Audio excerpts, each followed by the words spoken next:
that I really find fulfillment in. Try my best work. So I'm willing to accept a few things. It's just once that starts to like, once the like acceptable negotiated level of like, okay, I'm willing to do this for my project starts to bleed out like, oh, now I have to do more at work, and now I have to answer my emails when I'm not there, and I have to like, you can do less of the shit that actually makes you fulfilled. yeah, like once that starts to happen, you really get put face to face with alienation. I was still Like, writing down names. it starts because I to wanted to outgrow where it was like allocated Now in I'm your better at project. Yeah, that's what I'm feeling right now. I haven't gotten to go to work in a few months. It's like, fuck, I want to go to work. I want to make money so I can do my shit, like all my things. Like, and I have a pretty good work though, so I'm not Yeah. too. I thought about that. And then of course you have the awful time of like, well, the thing I want to do, my project is work. So, yes, it's You have time to study the to class teacher. be like constantly fulfilled and alienated in every waking moment. Yeah. You have to settle the class or no one's going to settle. Well, I'm not ready yet, so I don't need to settle the class. Anyway, I thought you were doing it today. I'm sorry I was gone. I know you missed me. I'm doing it 3 days. I did miss you dearly, but I think, I don't know if you did the reading. I think this reading is much more you coded. Why did I talk to you? I get called up so much. You're not connected. It should be. I can unplug it and Good. replug I it. don't remember. I just couldn't get myself in trouble. I should have said shit. oh yeah, that. I came on the good day. It sounded like. Oh. This reading was we actually get into the deep of this. Okay. Look, I feel alienated when I'm at work, but I feel happy when I'm like, you mean my wood carving. Oh, I like this slide. Okay. Wood carving will end. Emoticon. Yeah. It's fine. Carve some more wood. No No pop quiz. You hate I would be sad, but that's not inherent in the wood. Make it That's 50 inherent in the points fact that I have too, you know. Make it 50 points. Okay. 50, and then it offsets all the other grades. I like that. I wouldn't. And then make the question, did you enjoy this? They're not really giving my life to me. Everyone should answer no, or I'll know you didn't read it. Nobody should enjoy any of this. Oh, that's brilliant. That's a brilliant strategy. You'd have to be a psychopath to enjoy these readings. Give a class a shitty reading. An optimist I'm not gonna ask like later after the class. Yeah. Thank you. Okay. So the reading today was the One or Several Wolves Plateau. I don't know if it. I have a shirt that's like this plateau. If you take nothing else out of anything I say, there's a website called Crit Drip. Crit, like the start of critical theory. That's like graphic tees that are like philosophy. They have Derrida, Foucault. That's the most important thing you can learn. So instead of, I feel like this like text is not really something that is super linear, or it doesn't feel like there's a correct way to like lecture about it, because there's a lot of different themes that kind of intersect at various points. And so the way that I made this slideshow is these are 6 themes that I think are kind of present throughout the chapter. And if nobody has thoughts, I can just like talk for an hour and a half and go through them in order. But I was thinking maybe we could start with, if people have any like particular lines they found interesting or questions or thoughts, we can just sort of like have a discussion about the text or any questions or any of the words up here. And as it comes up that it might be relevant to talk about them, we can do that. But while anyone is thinking of an initial question, I also brought this for today. And if you did not do the reading, then I cannot pass this off as a joke. So that would make me very sad.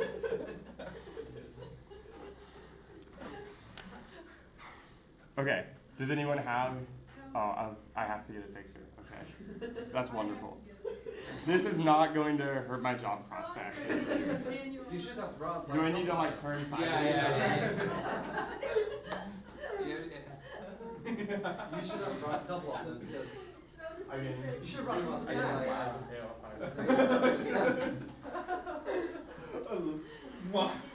Okay. It's in the t-shirt. The t-shirt. Oh, right, okay. Yeah. Woo! Oh, model energy. Okay. I have a question to start. One of the things that confused me the most out here Yeah, go ahead. was my computer's struggling, so I can't bring the actual word out. But they kept talking about like non-divisible like distances. Okay. And it was like distances that couldn't be like divided without changing the parts of the cylinder. Is that because the distance is itself a aspect of the like assemblage? That like in changing the distance you would change like I don't the language Yeah. is confusing me a little bit. So I guess there's two parts of this that I think are relevant for understanding like a non-decomposable distance. I'll start with the one that I think is a little bit more direct, which is the talk about intensity. So this is something that I guess we sort of alluded to last time, that for Deleuze and Guattari, the unit of the unconscious, or what desires are an intensity, similar to like a physical force. And there's the second passage here where they say it's not a question of representation, like believing oneself as a wolf. Rather, the wolves are intensities, speeds, temperatures. So I actually, when I first read this, I did not really know what this meant. And so literally last night, I asked my roommate, who knows more about physics than I do, what they might mean by like a non-decomposable distance. And the way that they explained it with temperature made a bit of sense to me, is temperatures and speeds are two of the things mentioned. So if you think about what a temperature is, and you try and break it into multiple parts, like if you have like, it's like 70 degrees Fahrenheit, 70 degrees is not the same thing as like 30 degrees plus 40 degrees. If you add those two things together, it turns into like what, 35 degrees? I don't remember my physics. Or if you were to add 5 degrees to like a 30-degree room versus a 70-degree room, it doesn't change it as much. And so the idea is that it's not like a linear or metric thing. It's not like intensities have a certain property that you could add to another property and they totally maintain their original state. Like it's not like if you add 30 degrees to 40 degrees, both of them stay the same. Instead, when you add them together, they combine to make like the sum between 30 and 40. And so when they're talking about non-decomposable distances, I think they're trying to say that there's something fundamentally interconnected about the way that intensity operates, where you don't really have intensities in isolation. But what an intensity is always changes based on the other intensities it couples with. Hence the line that they use to describe a rhizome, which is something else they mention a few times in this chapter, and that I think is like generally a kind of important thing for Deleuze and Guattari, where they describe a rhizome as a type of multiplicity that cannot increase in number without changing in nature. I think intensities operate the same way. You can't add something to an intensity without both of the things added together fundamentally changing in nature. I think that this is important for them because it attests to a sort of multiplicity or kind of uniqueness of different intensities, which is what the first quote up here is. So this chapter is kind of written as a critique of the way that Freud interprets Wolfman's dreams. Wolfman was one of the first patients that Freud wrote about, and I remember when I looked this up like a year ago for context, it actually blew my mind that this wasn't like added for comedic effect. So Wolfman had a dream where he thought there were a bunch of wolves in a tree looking at him, and Freud's interpretation of this dream was you saw your parents having intercourse in doggy style, which is what the wolves represent. And I was like, there's no way that's actually what he said. And then that's actually what he said. But the important thing for this is that Deleuze and Guattari are trying to critique the way that Freud will look at literally anything that happens, and he'll be like, all right, this is obviously something parental going on. Like, this is something that happened with your parents. It's a problem with your parents, which is why they want to say that the wolves are not a representative or a substitute, which is how Freud or Lacan wants to say the unconscious works, is everything that's in the unconscious represents the structure of lack. It's like an object of desire you can maintain. Or you might have something like repression or projection for Freud, where you're like substituting something onto a different thing. But the important thing for Freud or Lacan is that all these different things are just different versions of the same thing, like a parental conflict or a conflict of lack. And so, like, a wolf is no different than an anus, as like a joke that D&G make in here. Because for Freud or Lacan, they would be like, these are just two parts of the same thing. They're two symbols, both of which reference the father.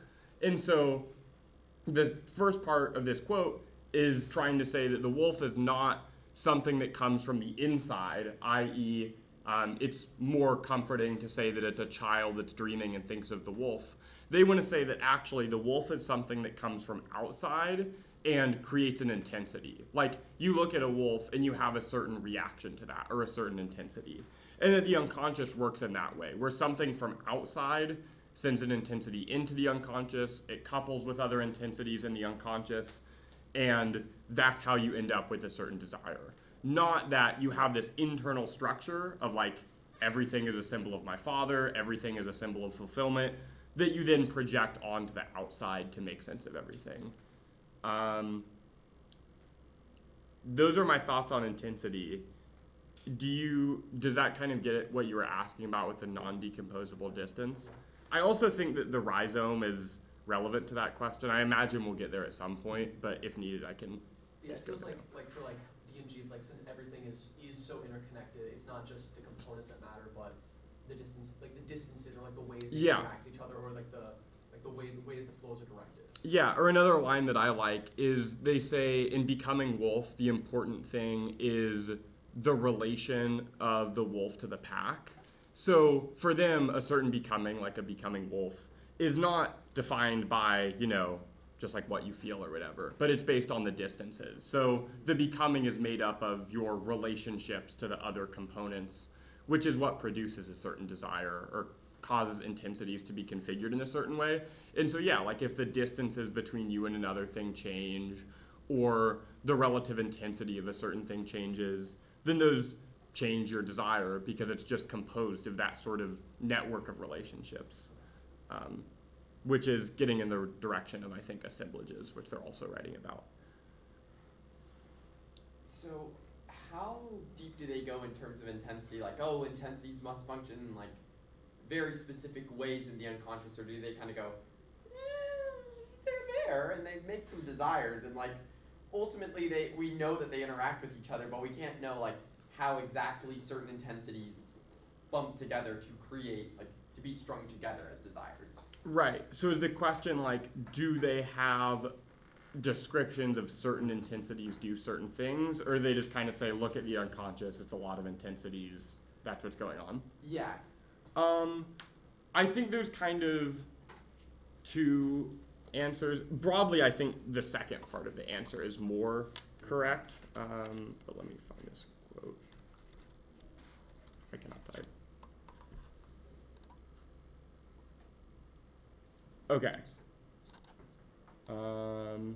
So I would say that broadly the second part of your answer is correct, where the way that Deleuze and Guattari's philosophy works broadly, which I think the reading for Tuesday kind of gets at in a more political sense, but I think they would say the unconscious as well. They like to use the term irreducible. So you have the unconscious, which is this set of intensities, and it would be impossible to reduce them to any single formation. For example, you could not say that, all right, there's a lot of intensities in this person's unconscious, but it seems like a lot of them are about their parent. So we could just say that all of them are determined by their parent. They want to say that kind of based on the nature of multiplicity, or no thing has an essence outside of its connection to other things, which are always changing, that you can't really reduce an intensity to like, this is just one thing. A certain intensity feels a certain way or does a certain thing. They want to say that you can't be reductive of them. And so they do, I think, want to go in the direction of being like, look at the unconscious, it's a bunch of intensities, we can't make sense of that. And then that's kind of their starting point. And they want to go like, given that we can't make sense of it, what are we supposed to do? The way that they sort of do that, which is maybe the second point, you'll notice, I think, reading Deleuze and Guattari, that a lot of times they explain things in terms of a dualism. So like they have rhizomes and arborescence, they have like being and becoming. In this specific quote, they talk about the pack versus the mass. And one thing that you'll often find is these terms are basically parallel to one another, where like the distinction between a rhizome and arborescence is the same as the distinction between a pack and a mass. And the way that they describe them kind of says, all right, there's two kinds of things, right? There's like things like a rhizome or a pack, which are these like irreducible formations. There's the line in here that's describing a pack that says, it renders like the impossibility of a fixed totalization or hierarchization. And that's things like a rhizome or a pack, or for them desiring production, where the way it works in an irreducible nature means that you can't totalize it, you can't create some hierarchical or taxonomical understanding of it, you just kind of gotta follow it and work with it and be productive. So that's one side of all of these dualisms, and the other side is something like a mass that has organization, territorialization, that is going to try and be like, no, at a certain point these things have essences, or they should be organized a certain way, that try and be a little bit more universal and not as connected to like the individual multiplicity you're dealing with. And so answer one is I think they're like intensities you can't really figure out. You just kind of gotta figure it out based on the intensities in front of you. Answer two is that leads to them being like, so we can broadly make a distinction between two kinds of things. There's the kinds of intensity or desire that understand that and work with that, and there's the kinds that don't. And reading Deleuze and Guattari is a lot of finding them make a binary between two things, and they're like, one of them like is productive desire and follows the intensities, and the other one's like, no, there's a certain essence, or there is a certain good thing that we should do, and we'll start from that. It's kind of like bottom up versus top down, I think, is maybe the simplest way to think about it. So could we in theory like, say for example, analyzing like attraction or same-sex attraction, and we might be like, oh well this, like, what might be a unproductive reading would be like, well there must be some, like, there's some desire of attraction which must mean X, Y, and Z, and must like mean you have to act certain ways, as opposed to like a more productive thing is like, yeah, you don't have to identify with anything necessarily. It's like how things come together in your life and how you utilize that points you in the direction of like certain people that you just want to get close to. Yeah, I think that's a very good understanding of it, and I'm going to use this to shoehorn to another slide because it's one of the things that I was sort of writing about here. So first of all, the passage on the left I think is just kind of like a hilarious passage. They're making fun of the thing that Freud does in his analysis where he turns everything into a representation of the dad. And so the first quote is them kind of mocking this. In Wolfman's Dream, there are 7 wolves, and Freud is like, well, this reminds me of that one story that's like the wolf and the 7 goats. And they're like, he was talking about wolves and you just turned them into goats, what are you doing? And then Freud uses that story to turn it into the father. So they kind of, doing a satire, are like, look at how every single number could be turned into a representation of the father. I think my personal favorite is 5 wolves. He may have seen his parents make love at 5 o'clock, and the Roman numeral 5 is associated with the erotic spreading of a woman's legs. But the kind of relevant thing here is that they're trying to say that Freud is dealing with signifiers, which I guess is something we sort of talked about with Derrida, where there's like, you know, a signifier, which is like the word you use to describe a certain thing, and then there is the signified, which is the actual thing being described. So like a signifier would be the word apple, and the signified is like the fruit that you can eat. And the thing that Saussure, which is a guy that makes a theory of language that talks about signifiers and signified, says that becomes relevant, and he's like, a signifier doesn't gain its meaning based on its equivalence to the signified. They're totally arbitrary. And so instead, you get their meaning based on their relationship to other signifiers. An example of this that makes sense to me is if I were like, can you tell me what it means to be hot, like temperature-wise? Like, probably not, right? It's like an arbitrary relation, and it would be hard to describe what it feels like to be hot. But you can make sense of it based on how it relates to other signifiers. Like, you can say that hot is like similar to warm, but more, or it's like the opposite of cold. And so the thing that Freud is doing, that Deleuze and Guattari want to critique him for, is that he is only making sense of things based on signifiers, and specifically how all of these signifiers relate to the father. So Wolfman says the word 5, and Freud starts making a bunch of connections to other signifiers. He's like, 5, it looks very similar to the Roman numeral 5, which looks very similar to a woman spreading her legs. This is obviously a problem of your father. And the thing that Deleuze and Guattari think is important that Freud misses there is maybe something important about why Wolfman saw 7 wolves specifically, or why they were wolves, that can't necessarily just be traced back to like, well, it's his father. And so when you interact with things based on the signifier, you kind of miss what's behind it, or what is actually happening, because you're just making sense of it based on how it relates to all these other signifiers, instead of the like multiplicity that is creating the specific signifier.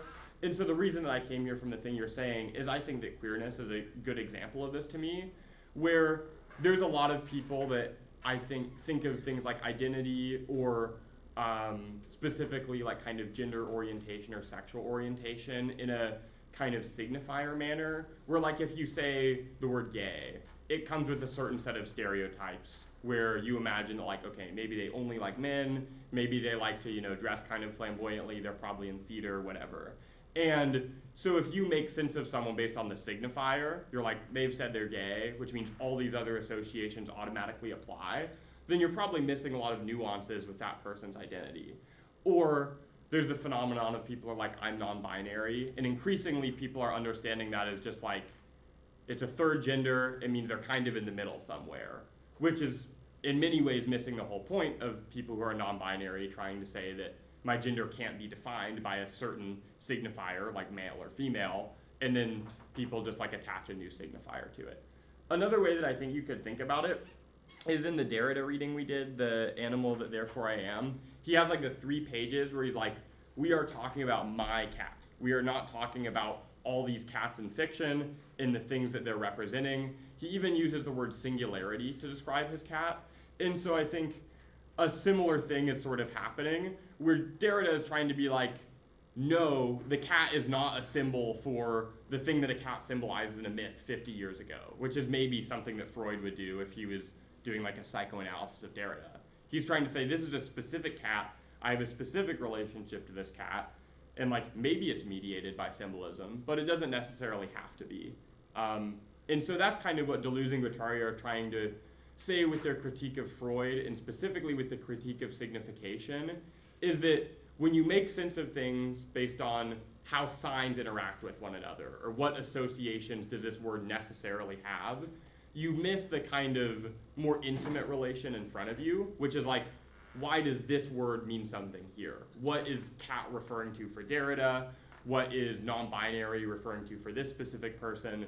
Because you're making sense of it all with the question of like, I don't know, how does it relate to the father? How does it relate to any other thing that you could say everything else relates to? I kind of love these intensities. Like, are they in nature? Because like, do they bump against something? Are they shaped by something, or are they just like shaping each other? They're just intensity, like. I think that they would want to say that they are bumping against each other, and that's what's kind of causing them to shape one another. So it's just intensities. Right. Or, I think it's kind of the thing we talked about, where there's like, on Tuesday, with like, there's machines, and there's a flow of desire that goes through the machines. It's kind of a, they use the word particles in this plateau a few times. And it's like, there are particles, and they bump against each other, which is maybe how the intensities are transmitted, but it's just intensities, and the particles are determined by their intensities and, act based on the intensities flowing into them. I'm interested in like the possibility of like if we can bring this to identity, because I think identity especially is so contingent on external features. Like when a person says I'm gay, for example, they might there might be aspects of that are like a singularity to them. Right. But I think the identity itself only becomes like possible, like what Foucault is saying in The Order of Things, basically, because they have this relationship to something else. Like Right. I'm gay specifically because I'm not straight. Okay.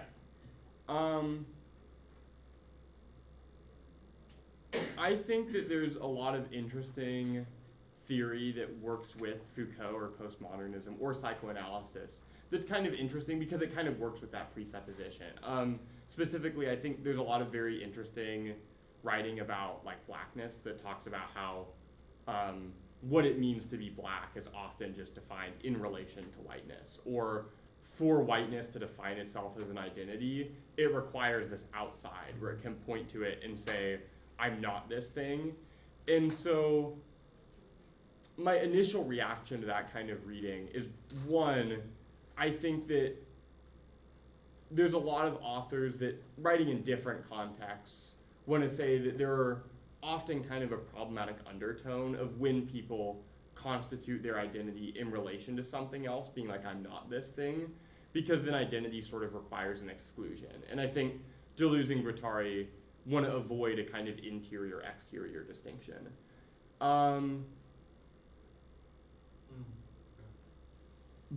I think that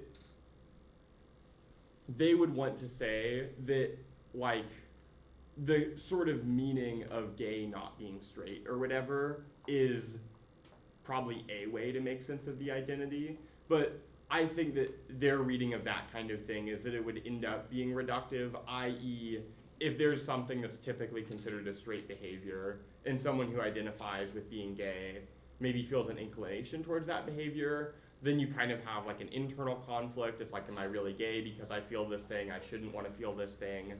Whereas I think for Deleuze and Guattari, they use the term proper name a couple times throughout this plateau, and they want to say that that is the apprehension of a multiplicity. And so I think they want to think of identity more like that, where, you know, you have this kind of set of, well, maybe I'm often attracted to people of the same sex. Maybe I often exhibit characteristics or enjoy things that like gay subcultures enjoy.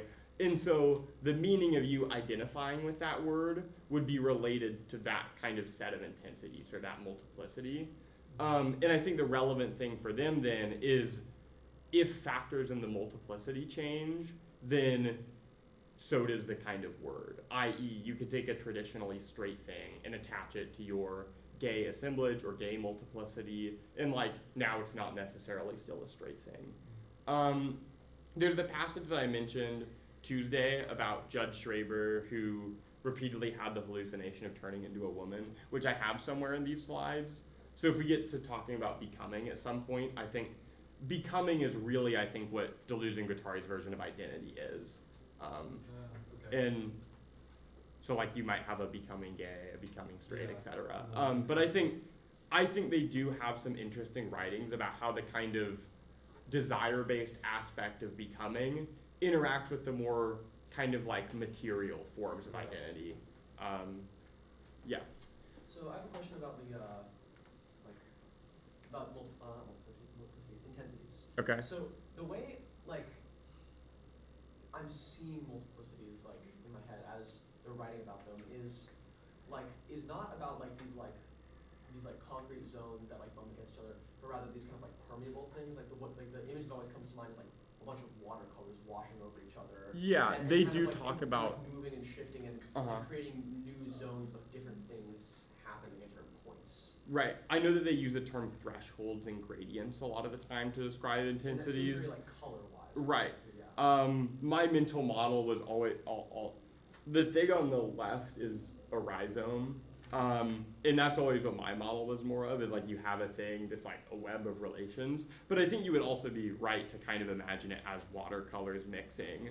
And these are like. And they, you know, at a certain point where they interact, they might change each other, but they also, in isolation, have a certain kind of property. And is there any limit to a certain intensity?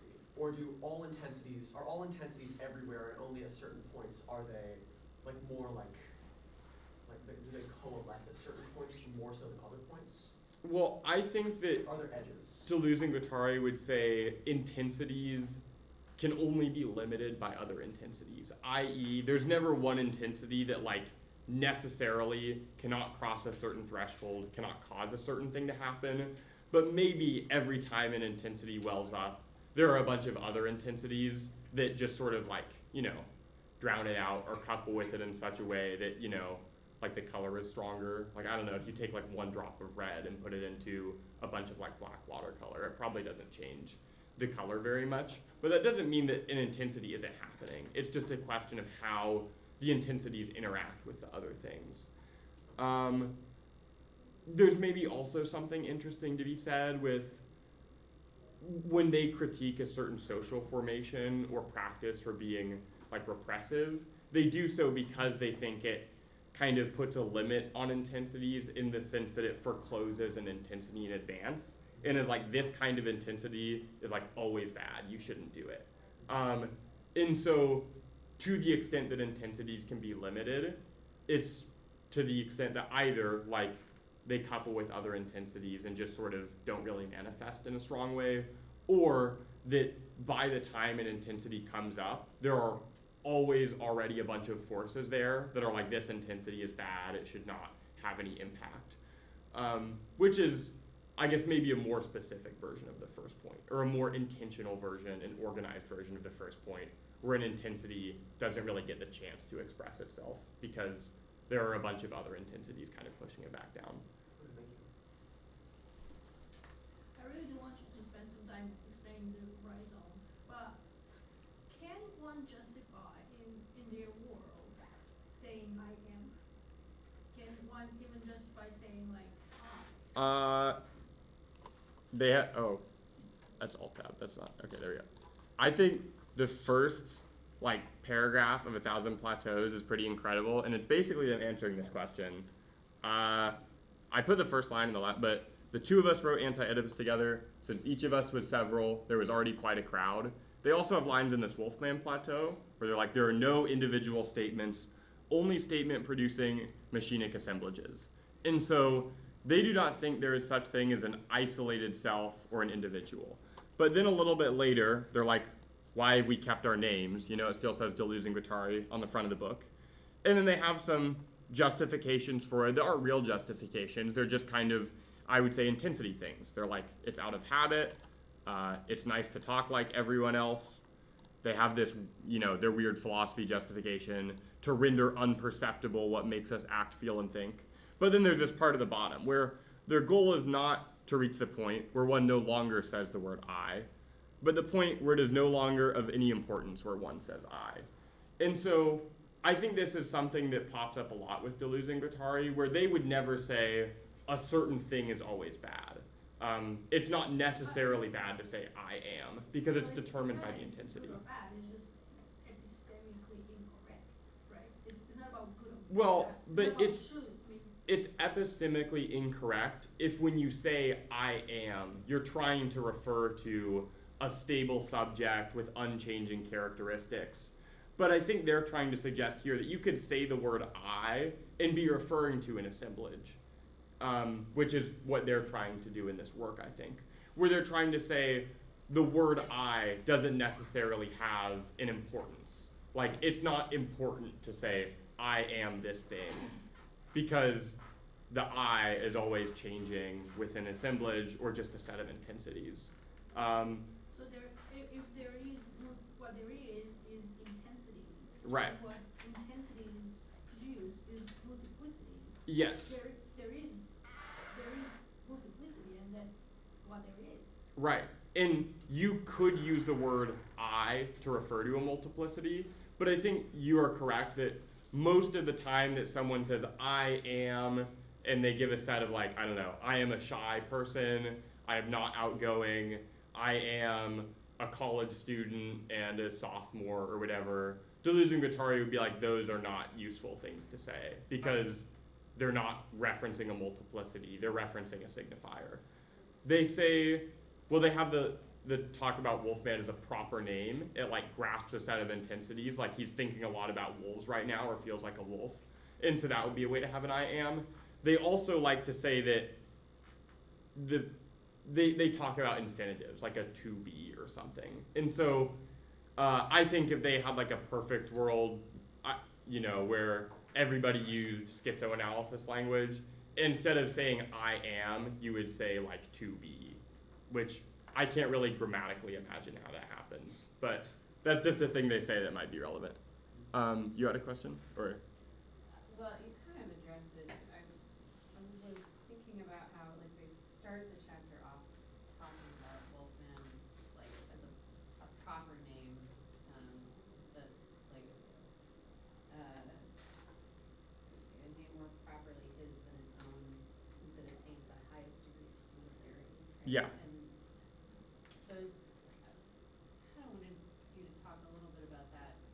And it like, is it that like the particular set of multiplicities creates maybe an identifiable or nameable singularity? Yeah. Is that, it seems like like it's what they start out with, is this idea of this name. I think that the quote about love is very good for Do you think this quote or this quote? This one. This one? Okay. Yeah. So, I just like love this quote. Like, I rewrote it as a poem one time. Like, I didn't like write a poem. I just like, put enter key so it looked like a poem. Anyway, I really enjoy this line from the middle of the chapter where they say, what does it mean to love someone? But they have like maybe 2 or 3 parts of it, right? Where the first thing you do is you extract them from a mass. And they've earlier described the mass to be the more essentialist thing. It's kind of an organized. So the first thing you do is you extract someone from the like, okay, this is like a human being, this is a man, they should act a certain way. If you love someone, the first thing you do is you extract them from that. You're not going to interact with them based on these preconceptions of what they essentially are. You're going to try and figure out what's unique about them. Which is then I think the second part, you find that person's own packs, the multiplicities they enclose within themselves. And then there's the kind of mutual aspect of it, which is the third part. You join them to yours, make them penetrate mine, you penetrate the other person's. And so there's kind of a mutual connection, or there's a multiplicity forming between the two of you that, going back to maybe what Arrow was suggesting at the beginning, when you and another person conjoin, like if you talk to another person, you probably change the way that you are a little bit as you're talking to that person. I would wager that most people interact differently with certain friend groups, or with, you don't talk to your parents the same way you talk to your friends. And then they say that, this is where the proper name occurs, which is this 4th section, or I guess 5th section. You receive your name in the instantaneous apprehension of the multiplicities.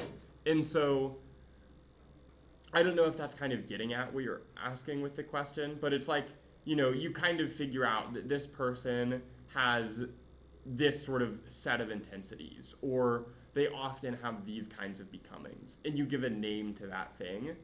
And the important part of it, I think, is that the proper name attaining a degree of singularity, as they say, doesn't kind of become abstracted from the individual. You wouldn't, talk to Wolfman one day and be like, you feel like a wolf, and then you come back the next day, and they say in the dream, he has a second dream about butterflies and wasps or whatever. You wouldn't then be like, well, those are representative of the wolves. It's like, well, here's a new intensity, new multiplicity, so you find a new proper name for it. If that is not all the way there, then I think there's maybe something to be said on the becoming slide about it, but is that kind of in the direction of your question, or is there a more specific thing that you're? Yeah. So the depersonalization here, is that because of the sort of like my person and the other person's sort of interpenetration and sort of creation Yeah. of in a way like a destruction of that the person and creation with different Yes. I think it's true in that sense, and I think it's also true in the sense that, like, maybe, like referencing Foucault, a concept like a person or a man is often used as a signifier, where it's like, okay, you have to interact with a person in a certain set of ways. And so when you interact with someone based on their multiplicities, there's a depersonalization in the sense that you're not really referring to that. You're not like, well, they're asking me to do this thing, but you would never treat a person that way. And there's a depersonalization in that sense too, I think. I'm thinking of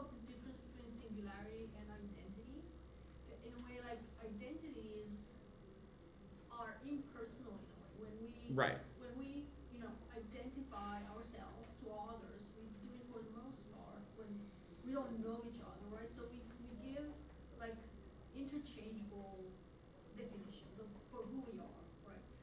But when with ones we love, with ones we fall in love, it's not about identity, it's about seeing someone beyond these like formalized identities. Right.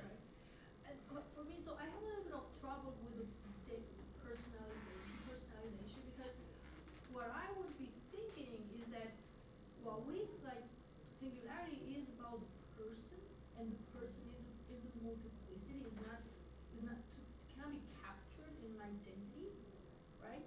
So what you see in the person that you love is the person.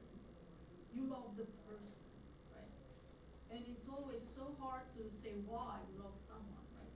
So it's hard for me to think of that, the singularity is the person linguistic, and to understand this personalization. Okay.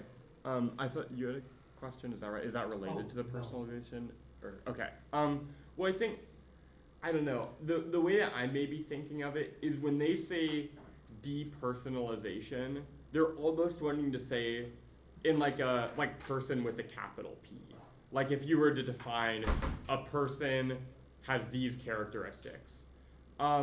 Because I think you're very much right, and they would agree that identity is, in a sense, depersonalized, where it's like abstract. It's not tethered to an individual.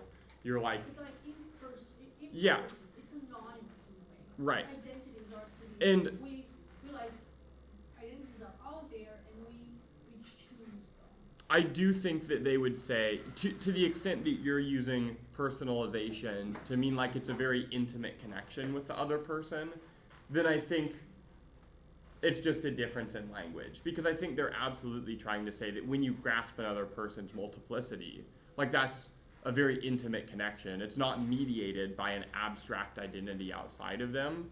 I think the reason they're using the term depersonalization is because I think due to things like humanism, as Foucault would kind of argue, oftentimes treating someone as a person, like capital P person, can prevent you from doing that. Because you're like, well, this person must want this kind of thing because they're a human being. All human beings want this. And if you really connect with someone, then that kind of abstract, what does a person want, isn't as important as what does this person, what does this multiplicity want. Does that kind of, I think, I wouldn't put it in terms of wanting. I would put it in terms of intensity, what they're feeling, yeah. I'm just wondering, for D&G, is there a way that the Wolfman can actually belong to the pack, yet have like a sense of being independent due to his dynamic nature? I think, yeah, so there's, sorry, I keep going back to the book. I have, like, the version of this book that I have, I'm almost, like, out of space because I've annotated, like, every individual line. Anyway, Write a book for the book itself. whoops, The Hunt, maybe? Is that where they say it? Yeah, okay, so when they're talking about wolves, they say, each member is alone, even in the company of others. Each takes care of himself at the same time as participating in the band. And so I think that it would be wrong to read when they're talking about the pack is like a very kind of collectivist or communalist, like no one has an individual identity, they just do whatever is best for the group. I don't think that's quite what they're saying. Because there is still like a kind of individual wolf that follows its desires or its intensities. But I think what they're wanting to say, if I can find the other line, is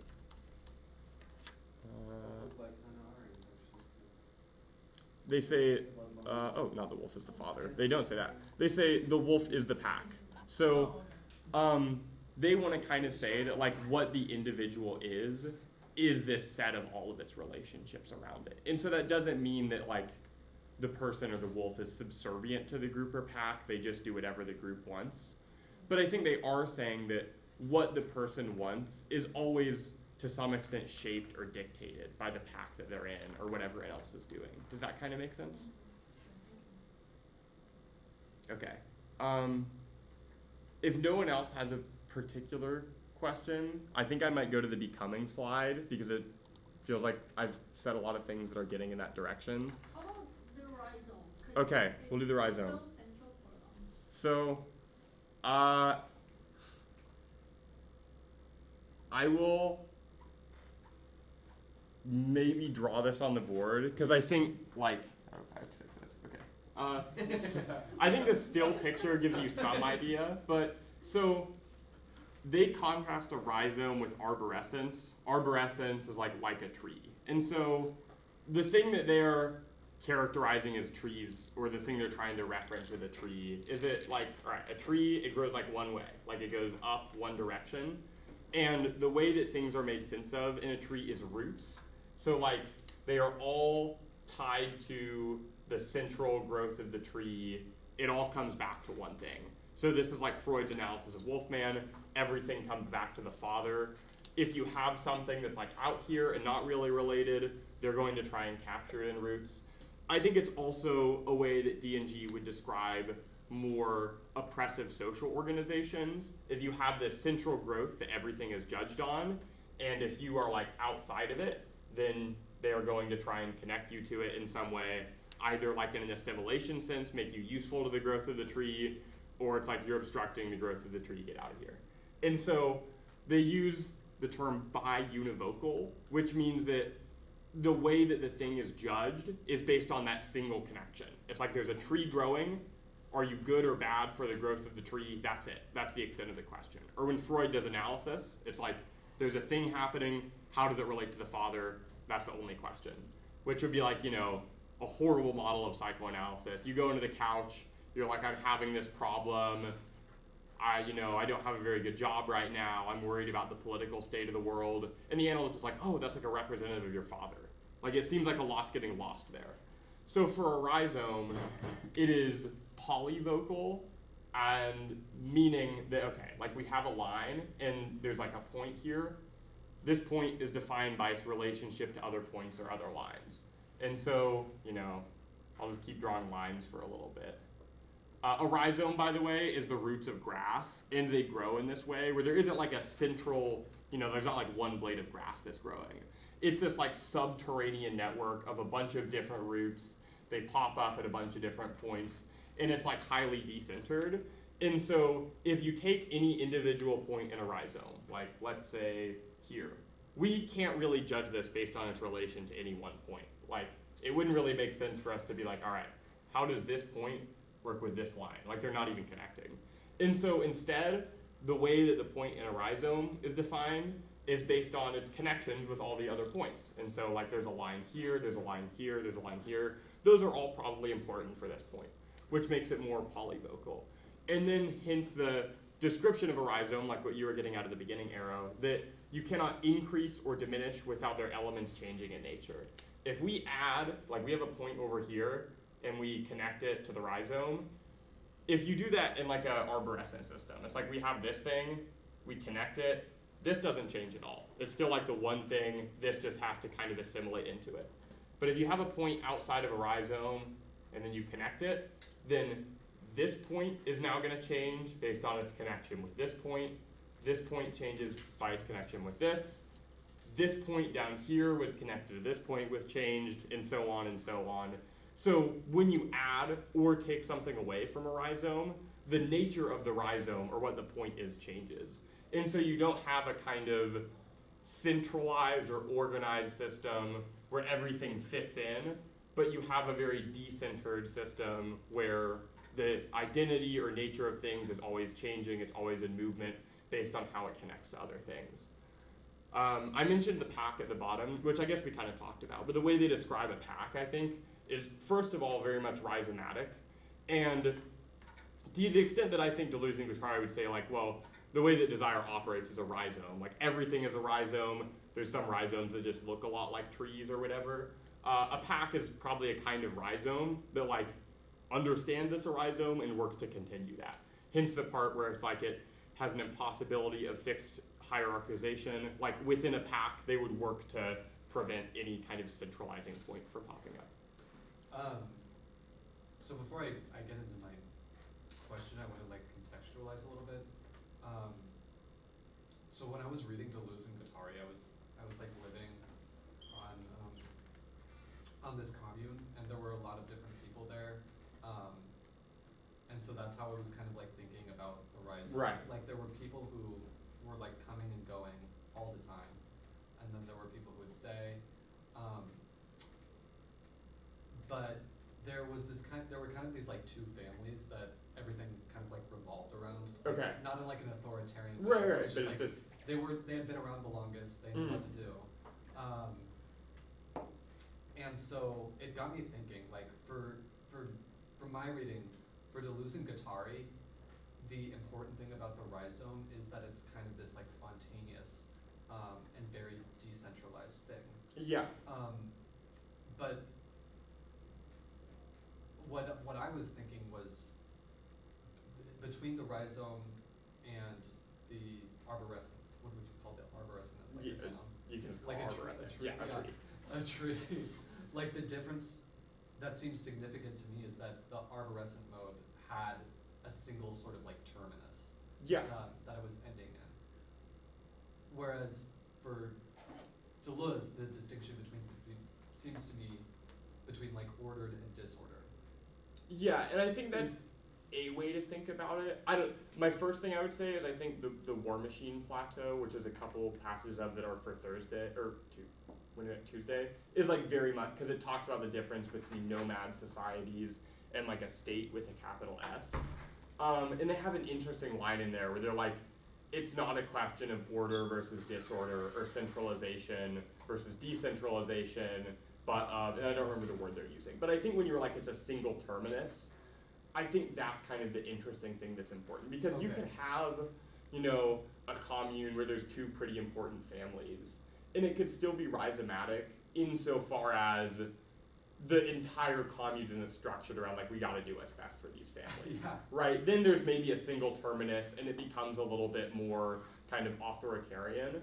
But I think it's also true that in a lot of rhizomatic organizations, it just happens to be the case that there's a pretty central point. It feels like people want to concentrate here, and that doesn't necessarily make it a terminus because if someone is like, all right, I don't really want to concentrate there anymore, it's like they're welcome to go off in a different direction. Does that kind of make sense? Yeah, no, just point of clarification. Yeah. Yeah, kind of going off what Alex said when it comes to like social organization as like a rhizome versus an arborescence, would they have classified like early forms of human like societies as like rhizomatic? So think like sort of pre-agricultural, like Yes. like pre-Sumerians, that sort of stuff. Absolutely. The whole like War Machine Plateau is broadly them saying at one point you have these nomadic organizations which are extremely rhizomatic, and then you get more sedentary settlements which come along and are more arborescent. And to add on to that, do they think that these like this change was sort of spontaneous, or do they think that there might have been some arising material or historical conditions that prompted? Well, I think that I know they have lines within the Rhizome Plateau, which is the first chapter in 1,000 Plateaus, where they're like every rhizome has the potential to turn into a tree or has lines of microfascism waiting to crystallize. And so I think they would say, within this rhizome or within this kind of pre-agricultural civilization, there is the potential for it to turn into something like a more sedentary organization. And that potential probably arises when a certain set of machines or entities come in. So yes, like a certain set of material conditions might be what prompts that move. So I think my question was sort of arising when you were responding to Alex. You were saying that these rhizomes sort of form like spontaneously. I was wondering if like D&G like literally thought they could just pop up randomly. Or I think they do. I know that actually the reason that D&G came together and started writing, like the event that inspired it was the May 68 protests in France, which was a very spontaneous uprising where you have a group of students that is like, hey, we can just like take control of a university building. And so they do that. And then there are a bunch of other groups throughout France who, other students take control of buildings. You get to the point where there are workers taking control of their workplaces or government buildings. And it's a very spontaneous uprising. And like the police get called, come in, do what police usually do when there's an uprising. But they were very inspired by that moment, both, what allows it to happen, why is the reason it fails. But there is a degree where I think they want to say, yes, there is a degree of spontaneity of the rhizome, where it can just kind of, maybe not detached from material conditions. But given like this very generous set of material conditions. Yes. Spontaneous. Yes. Okay.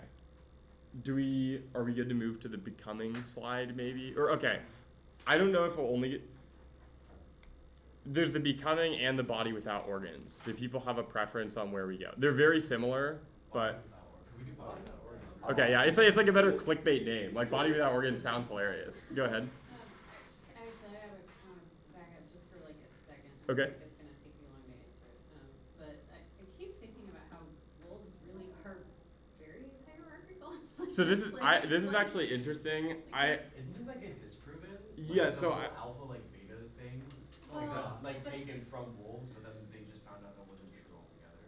But there's always there's clearly sort of like a language with any kind of canine. Like there's like dominance and submission. Like any two dogs that you put together, say there's Right. they're gonna interact in this sort of like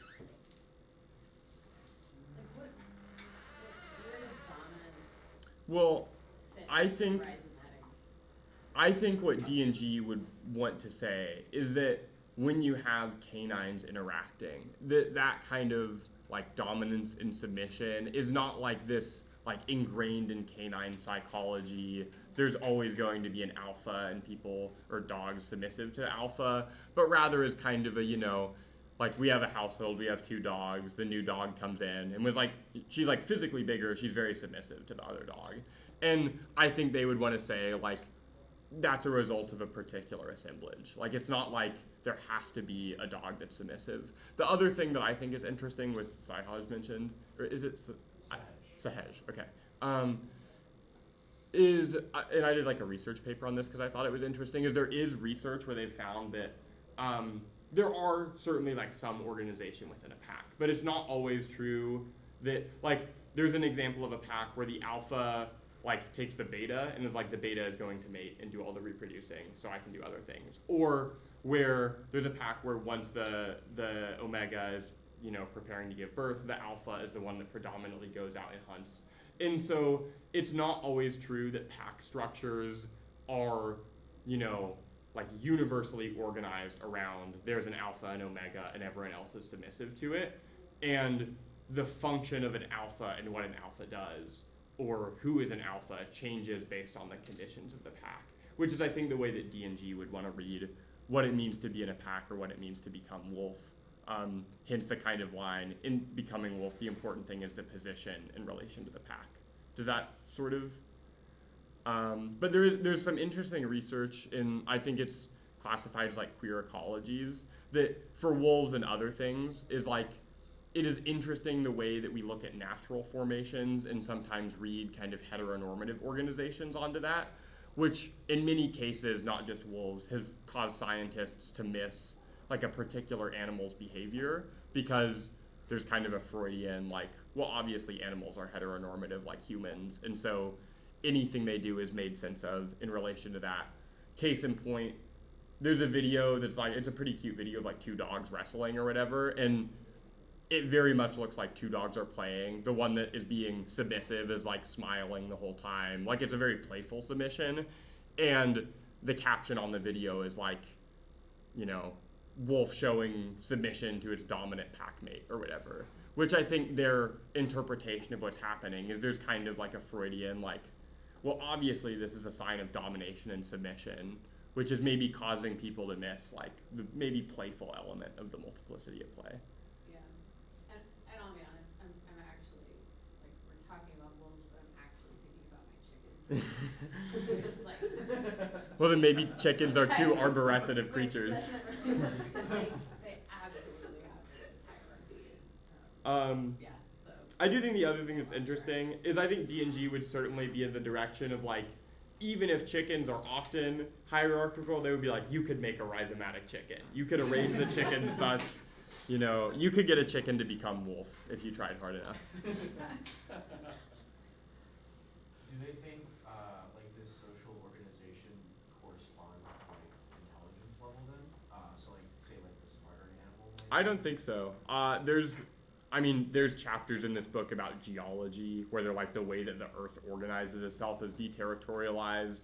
There's times where they talk about primate organizations or they talk about wolves. They also talk about like ticks. And so I do not think they would be like, as we get more intelligent, then we get more organized or that leads to a different social organization.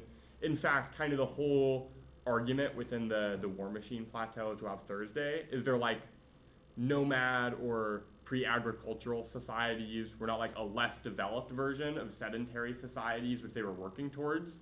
They were like it was a different kind of society that was working to prevent like a sedentary society from arising. And so I think they would be skeptical of any kind of linear, like as we get more intelligent, these kinds of things will happen. No, I wouldn't even see necessarily like in humans, but just like animal speed. Like I mean, from like anthropological like studies, we know that like the time we spent working to like sustain ourselves in hunter-gatherer societies was like far less than what we had to do in like horticultural and agricultural societies, right? But rather that like maybe as animal intelligence increases, you might see different types of social organization. Whereas like if you had like a really low level, like maybe ants, like that's super arborescent, right? They're all working necessarily for the benefit of the queen. Right. But then, or like bees. But then you might have there's specific types of primates who would don't organize necessarily Right. arborescently, but were like rhizomatic. I think that's interesting. I do think the way that D&G is, you know, even if there's a broad trend, I think they would want to say at least like maybe there's pockets of like less intelligent animals that have more rhizomatic organizations and or like an ant is not essentially arborescent. Like you could make an ant colony that's rhizomatic perhaps. I do think it's an interesting thought. I think if I were going to be a translator and say the thing you said in D&G words, I would be like, intelligence is a intensity or machine that when plugged into an assemblage may cause it or may have the potential to make it be more rhizomatic, which is I think a way of saying more or less the same thing without kind of having an essentializing like intelligence equals organization or intelligence equals rhizome. This is not so related, but when you were talking about chickens, it made me think of my family used to have this rooster, and he would always attack me when I went out to feed it. And it occurred to me one time that like if I just like there's a world where I stop feeding this rooster and it dies and I don't get attacked by it anymore. So it's almost like these like relationships of violence can be rhizomatic in the sense that they can go both ways, right? One of the examples they use in the first plateau is they're like, there's a becoming orchid of the wasp and becoming wasp of the orchid, which, you know, is in some ways like I don't know, it's more mutualist than the rooster attacking you. But I guess they would say that you were having a becoming rooster. You're like submitting to the rooster, even though I'm going to get attacked, I'm going to feed it. But yeah, I think you're like even a relationship that's very violent, they would say can be rhizomatic, which they get into quite a bit in the War Machine Plateau, where they're like guerrilla warfare. It's pretty good. It's like it's pretty violent, but it's pretty good. So, would we like to talk about the body without organs, or try to? This is like trying to talk about the body without organs in 10 minutes is going to be an incredible mini game. Okay. I think I will start with my description of it first, and then I will try and do my fun math lesson. So, I was told to do more Minecraft examples, but not everyone knows Minecraft, so I'll try and sort of describe the picture that's happening. So, basically, like the entire gist of Minecraft is that it is a game where everything is made of blocks. Like, you know, it's like a square. Everything in the game is a square. And so if you want to make something, it has to be made out of squares. There's a kind of block in Minecraft called a stair, which looks like this. So it takes up the space of one block, but it has this. There's like a part of it cut out. And the function of it in the game, intended function, is like you can walk up it without jumping. So it like functions as a stair. But the thing that is occurring in this picture, I don't know if there's a way that I won't block anyone, but like here there's like a literal staircase. Like there's a bunch of stair blocks, you can walk up them. These are stair blocks, but if you put them upside down, that looks like a table. Or you can't really see it because of like grayscale depth perception. Maybe you can see more there. Like looks like a chair, like something you can sit on. If you put chairs here, it looks like texture or bricks in a wall. You put a bunch of them on a roof, it looks like a roof.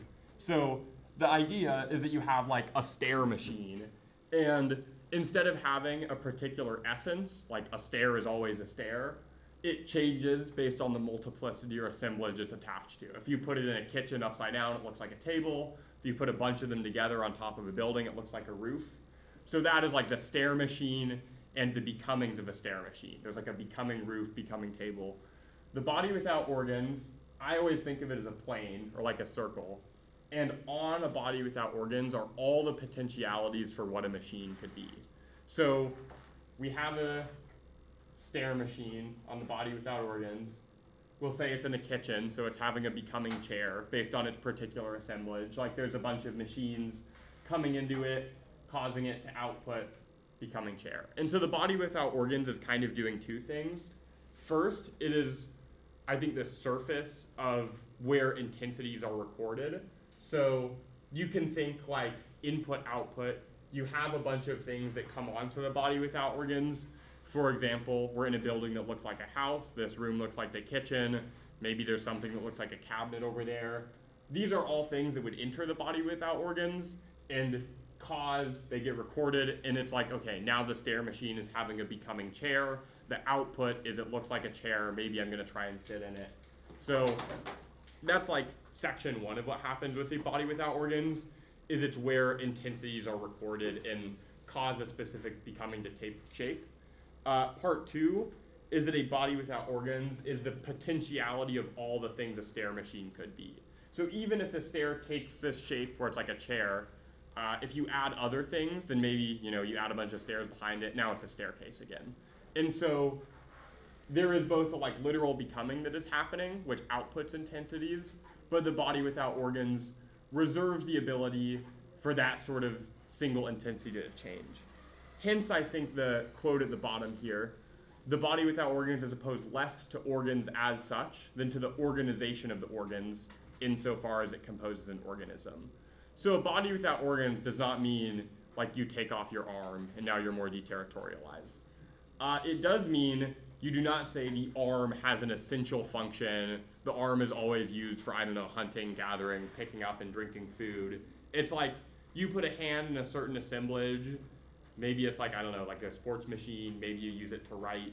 Maybe you use it to comfort another person, etc.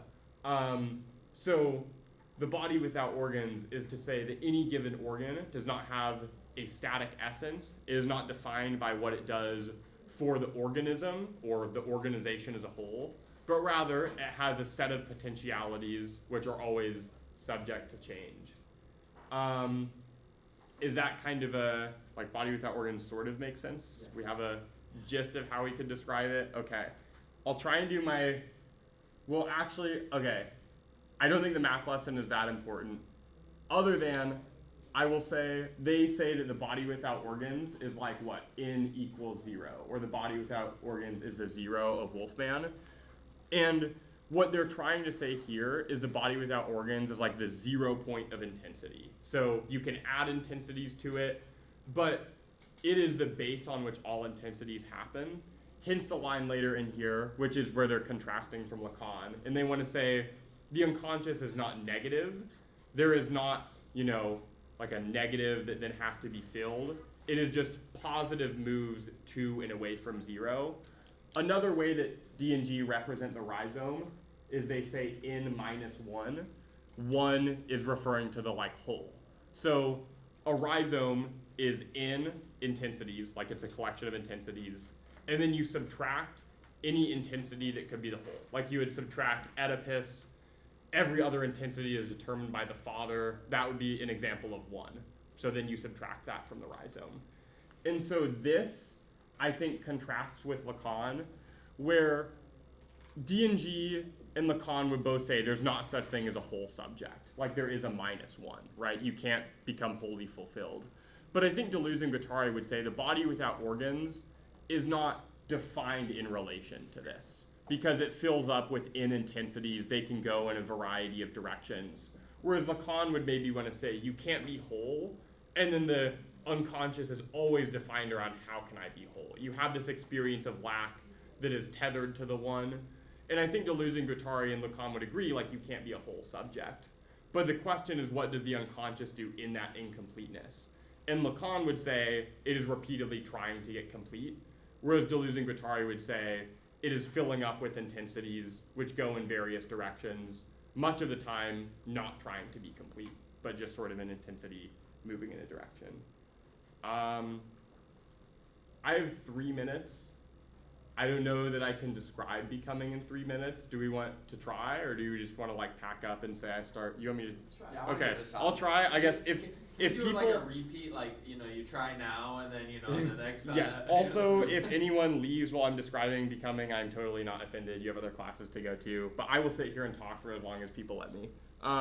So the line in the top right is like, I read this the first time, underlined it like 4 times, put a star next to it. This was like oh my God, I understand Deleuze now. I don't know if that happened for everybody, but I like that line a lot. I could recite this entire page from memory at one point.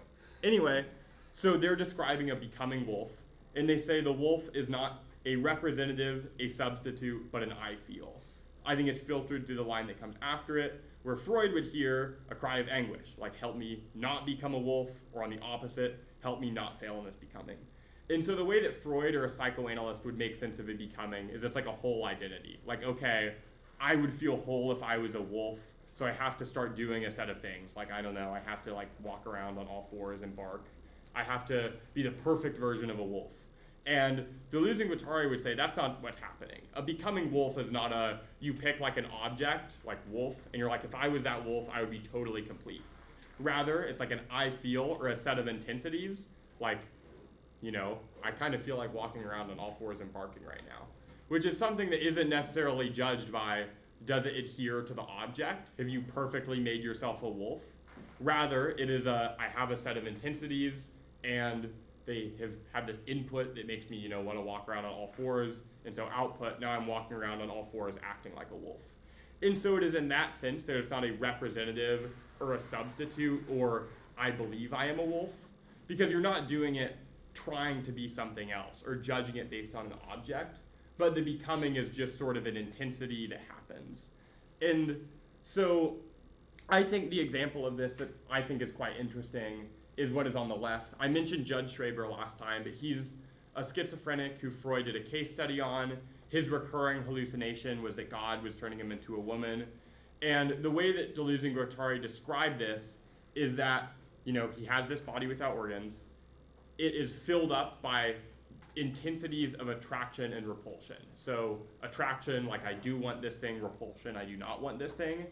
And that fills the body without organs up. So it goes from 0 to N with a nervous state.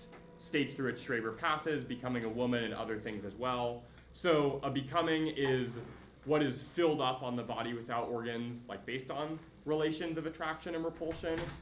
And I think the sort of interesting part at the bottom of this, which your comment at the beginning about kind of the material aspects of gender, is they're like the breasts on the judge's torso are not delirious or hallucinatory. They designate a band of intensity. Later they say it is not representative, it is lived experience. The actual lived emotion of having breasts does not resemble breasts.